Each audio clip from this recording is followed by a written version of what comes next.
Hi friend, कशा आहात तुम्ही? आय होप सगळे ठीकच असतात. तर माझ्या कुकिंग चॅनलमध्ये मी तुमचं मनापासून स्वागत करते. आणि हो फ्रेंड्स, रिक्वेस्ट आहे की ही जी रेसिपी आहे ना, स्किप न करता असाच पुढे कंटिन्यू पाहत राहा.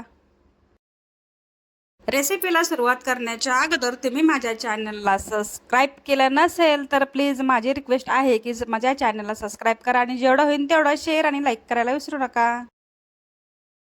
तर मी तुमच्यासाठी एक रोज नवीन छान छान अशी रेसिपी घेऊन येत आहे. आजही घेऊन आलेली आहे. आणि हो, आज ह्या उन्हाळ्यामध्ये खूप छान अशी रेसिपी बनवलेली आहे. तर चला तर मग वेळ न घालवता रेसिपीला सुरुवात करूया. उन्हाळा इतका कडक आहे आणि काहीतरी थंड खावासा वाटतो. पण हो, काही काही लोकांना असं होतं की बाहेरून काहीतरी आणलं की थंड काही ना काही घसा वगैरे दुखन काहीतरी काहीतरी प्रॉब्लेम होतोच. अशा पद्धतीने मी तुमच्यासाठी घरच्या घरी छानपैकी आणि हो डिलिशियस अशी रेसिपी घेऊन आली, ती म्हणजे आईस्क्रीम. आता मँगोचा सीझन आहे म्हणल्यावरती आंब्याचा राजा आणि हो वर्षातून एकदाच असा ही जी रेसिपी आहे ना ती बनते. म्हणजे मँगोचं कसं असतं की वर्षातून एकदाच आपल्याला आंबे खायला मिळतात आणि त्याच्यापासून काही ना काही आपण रेसिपी बनवत आहोत. आणि आजही मी तुमच्यासाठी ना अशा प्रकारे छान असे रेसिपी घेऊन आले. तर सर्वात आधी पाहिलं असेल की इथं आपण ना काजू बदाम जे आहेत ना ते इथं छोटे छोटे कट करून घेतलेले आहेत. तर इथे मी ना साखर पूर्ण वितळून घेतली. कशा प्रकारे ते तुम्ही पाहिले असं ना, गॅसचा फ्लेम आहे ना एकदम कमी ठेवायचा आहे. आणि गॅसचा फ्लेम जर जास्त केला तर काय होतं की ते त्याचा डार्क कलर होतो आणि ते छान दिसत नाही आणि खायलाही टेस्ट देत नाही. त्यासाठी काय करायचं आहे, मस्तपैकी गॅस कमी ठेवायचे आणि छानपैकी बनवून घ्यायचं. त्याच्यामध्ये मी साखर पूर्ण वितळायच्या नंतर काजू आणि बदाम ॲड केले आणि एका बटर पेपरवरती साईडला ठेवून दिला थंड होण्यासाठी. आता इथं आपण काय करतो, इथं मस्तपैकी इथे घेतलेले आहे मी आंबे. तर इथं मी घेतलेला आहे केसर आंबा. आता ह्याला काय करायचंय, सर्वात आधी ना ह्याला धुवून घ्यायचे. त्याचे जंतू वगैरे असतात ना ते सगळं निघून जाईल अशा पद्धतीने स्वच्छ धुवून घ्यायच्यात. एका कॉटनच्या कपड्याने पुसून ही घ्यायचे. आता तुम्ही पाहिलं असेल की आपण काय करतोय, आंब्याची जी स्किन आहे ते साईडला काढून घेतोय. त्याच्यासोबतच आपल्याला फक्त इथं पल लागणार आहे. आता मी तो पल जे आहे तो काढून घेतलाय. आता मिक्सर जारमध्ये ह्याला काय करायचं, छानपैकी अशी त्याची प्युरी तयार करून घ्यायची. की म्हणजे त्याचे जे गाठी वगैरे असतात ना ते आपल्याला नको आहे, एकदम पेस्ट असं आपल्याला हवं आहे. तर कशा पद्धतीने करून घेतले ते पण तुम्ही पाहू शकता. तर इथं मी घेतलेलं आहे व्हिप क्रीम. आता ह्याला काय करायचं, तर व्हिप क्रीम माझ्याकडे ऑलरेडी होती. तर तुमच्याकडं असेल तर तुम्हीही घेऊ शकता. आता कोणत्याही कंपनीचे बरेच कंपनीचे निघतात, तुम्ही कोणतेही घेऊ शकता. तर इथं मी काय केले, इथं मी काय करते, चमच्याच्या साह्याने ना ते थोडंसं बर्फ झालं होतं ना ते साईडला सगळं काढून घेते.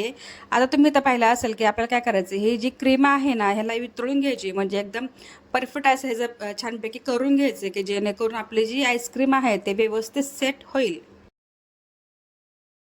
आणि आपलं जी व्हिप क्रीम आहे ते व्हिप व्हायला फक्त 2 ते 3 मिनिटच लागतात. एकदम सेट होते. तुम्ही पाहू शकता की छानपैकी आपली जी क्रीम आहे ते छानपैकी सेट झाली. आता ह्याला आपल्याला काय करायचं माहिती आहे का, आपण ह्याच्यामध्ये ना जे आंब्याचा पल आहे तो पण ह्याच्यामध्ये ॲड करून घेणार आहे. आणि आंब्याचा पल तुम्ही पाहू शकता आणि आपली व्हिप क्रीम किती आहे ते पण तुम्ही पाहू शकता. मी काय केलं ह्या वेळेस, म्हणजे गेल्या वर्षी तर बनवलीच होती पण थोड्याशा वेगळ्या पद्धतीने, ही पण जरा वेगळ्या पद्धतीने आहे की ती तीच तीच रेसिपी तुमच्यासमोर मी घेऊन येऊ शकत नाही, कारण तुमच्यापर्यंत मी काही ना काही नवीन पोहोचण्याचा प्रयत्न करते. तर तुम्ही पाहिलं असेल की आपण इथे व्हिप क्रीम जी आहे तर कमी क्वांटिटीमध्ये घेतली आणि आंब्याचा जी पल आहे तर जास्त प्रमाणात घेतलेला आहे. तर आपण ह्याला आता काय करायचं आहे, मस्तपैकी म्हणजे मशनीच्या साहाय्याने ना पूर्ण असं एकसारखं करून घ्यायचे.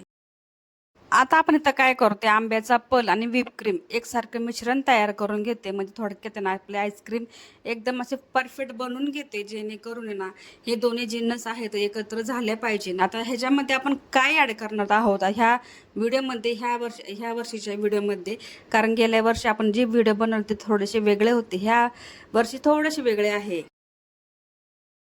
आपली जी व्हिप क्रीम असते ती तुम्हाला माहितीच आहे की ते गोड असते. तर आपण ह्याच्यामध्ये काय करतोय, ज्यावेळेस आपली आईस्क्रीम सेट होती त्यावेळेस ना गोडचं प्रमाण कमी होतं. त्यासाठी मी काय केले, इथं पिठी साखर म्हणजे मिक्सरमध्ये बारीक करून घेतलेली आहे. जी पिठी साखर आहे ना ती इथं अर्धा कप मी इथं घेतलेलं आहे आणि तेवढी परफेक्ट असे झालेली आहे. आणि त्याच्यासोबतच इथं मी काय केले, जी मिल्क पावडर आहे ना ते पण अर्धा कप इथं मी घेतलेलं आहे, म्हणजे अर्धी वाटी. आता दोन्हीही जिन्नस ती काय बाकीचे सगळे आपण ॲड केलेत ना ते पूर्णपणे एकत्र मिश्रण तयार करून घेतले मी. तर इथं आपण कॅरमल जे क्रश आहे ना, तर ह्या पिशवीमध्ये इथं फोडून घेते, जेणेकरून आपल्या आईस्क्रीममध्ये ना छान असे बाईट ज्यावेळेस आपण घेऊ ना, तर एकदम ह्याचा क्रंचीपणा येईल. आणि हो, हे तर रेडी झाले, तर हे साईडला ठेवून देऊ. आता इथं मी काय केलं, आर्टिफिशियल जी कलर असतात ना, म्हणजे आपण प्रत्येक जेवणामध्ये आपल्याला म्हणजे केकमध्ये जे जेणेकरून वापरतात, ते इथं मी कलर घेतला आहे.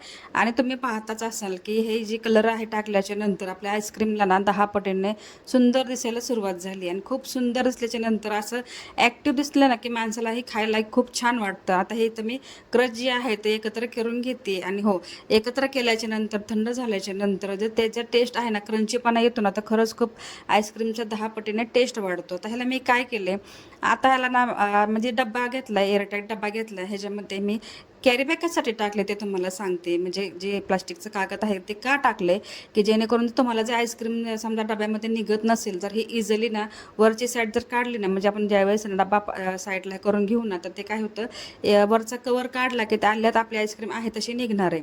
आता तुम्ही पाहिलं असेल की डब्यामध्ये मी काय केलं, पूर्ण एकसारखं लेअर तयार करून घेतले, म्हणजे जेणेकरून आपली जी आईस्क्रीम आहे तर परफेक्ट अशी एक सारखी बसली पाहिजे. तर इथे डब्याला ना थोडंसं टॅप करून घ्यायचं, जेणेकरून आपल्या आईस्क्रीममध्ये ना बबल्स राहणार नाही आणि एकसारखं लेवल होईल. लेयर ते एकसारखे झाले. आता ह्याच्यावरती आपण काय करू, कॅरेमेल जी क्रश आहे ना ह्याच्यावरती ॲड करू. आणि आपण आतमध्ये टाकलंच आहे, वरतून हे थोडंसं गार्निशसाठी हे मी ठेवलेलं आहे. आणि हो, तुम्ही पाहताच कळेल की कशा प्रकारे आपली रेसिपी झालेली आहे आणि सुंदर छान अशी झालेली आहे आणि एकदम डिलिशियस अशी लागते. तर आपलं गार्निशिंग वगैरे झाली. आता ह्याला काय करायचंय, 8 ते 9 तासासाठी फ्रीझरमध्ये ठेवून द्यायचे, की जेणेकरून आपली आईस्क्रीम जी आहे ना मस्तपैकी सेट होईल. आता हा व्हिडिओ जे आहे तर 8 ते 9 तास झालेला आहे आणि आपली आईस्क्रीम तुम्ही पाहू शकता कशा प्रकारे सेट झाली आणि दिसायला आहे तशी सुंदर आणि सुरेख दिसते का नाही. तर घरच्या घरी अशा प्रकारे जर तुम्ही रेसिपी बनवून तुमच्या घरच्यांसाठी जर दिली तर उत्तम का नाही. आणि हो, बाहेरचं खाण्यापासून आपल्या लहान मुलांना टाळता येईल. असे म्हणजे बरेच आजार होतात, ते म्हणजे कधीची गॅरंटी वगैरे संपलेली असते, काही संपलेली असते, पण आपल्या घरी एकदम आपण ताजी ताजी ही रेसिपी मुलांसाठी बनवून देऊ शकतो. आणि अशी रेसिपी कोणाला आवडत नाही असं कधी होणार आहे का? चला तर मग हा व्हिडिओ मी इथं सेंड करते. रेसिपी कशी वाटली नक्की मला कॉमेंटमध्ये सांगा. व्हिडिओ आवडला असेल तर व्हिडिओला लाईक, शेअर, सबस्क्राईब करायला विसरू नका. भेटूया नेक्स्ट व्हिडिओमध्ये. तोपर्यंत स्वतःची काळजी घेत राहा. सर्वात महत्त्वाचं, खात राहा, आनंदात राहा, हसत राहा. आणि हो, आपल्या चॅनलला ना जेवढं होईल तेवढं शेअर करायला विसरू नका.